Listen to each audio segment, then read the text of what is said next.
மலையாள சினிமாவோட அடுத்த must watch mass fun movie தான் இந்த ஆவேஷம். ரோமாஞ்சம் ஃபேம் சித்து மாதவனி கேட்குற இந்த படத்தில் ஏரோநாட்டிக்கல் இன்ஜினியரிங் படிக்கிறதுக்காக கேரளா டு பெங்களூர் வர 3 மல்லு பாய்ஸ் தான் வந்துட்டு இங்கே ஹீரோஸ். பேருக்கு ஏற்ப குட்டியாக இருக்கிற குட்டி கேங் சீனியர்ஸ் ராகிங் பண்ணி அவங்கள அசிங்கப்படுத்த ரிவெஞ்ச் எடுக்கிறதுக்காக உள்ளூர் பெரிய கேங்ஸ்டரான ஃபஹத் ஃபாசில் உதவியை வந்துட்டு நாடுறாங்க. அதுக்கப்புறம் ரங்காவா தலைமை இறங்கி செய்கிற கலாட்டாக்களே வந்துட்டு மீதி போகிறாங்க.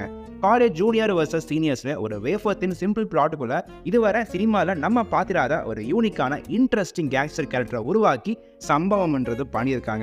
அன்பிரடிக்டபிள் பீஸ் நேம் வந்து நம்ம சம்பவக்காரர் வந்து மட்டும் பண்ணிடலாம். அன்புக்காக இயங்குற அண்ணன் டு அலப்பறை கூட்டுற சைக்கோ ரவுடின்னு அவ்வளோ ஒரு எக்ஸ்ட்ரீம் ஷேட்ஸ் ஆஃப் வேரியேஷன்ல ஃபஹத் ஃபாசில் டைட்டில் கார்க்கு ஏற்ப ரீஇன்ட்ரடியூஸ் ஆகி இறங்கி விளையாடி இருக்காருங்க. கொஞ்சம் லூஸ் விட்டுருந்தாலும் ஜோக்கர் ஆகியிருக்கும். பட் நம்மள அவ்வளோ சிரிக்கவும் வச்சு பயப்படவும் வச்சு அந்த பேலன்ஸ்டு மீட்டருக்குள்ள கெத்த விடாம ஹெவி ஃபன் பண்ணியிருக்காரு. இடம் மோனேன்னு அவர் கூப்பிட்ற ஸ்லாங்கும் போடுற ஆட்டமும் மேனரிசமும் கோலம் மாசுங்க.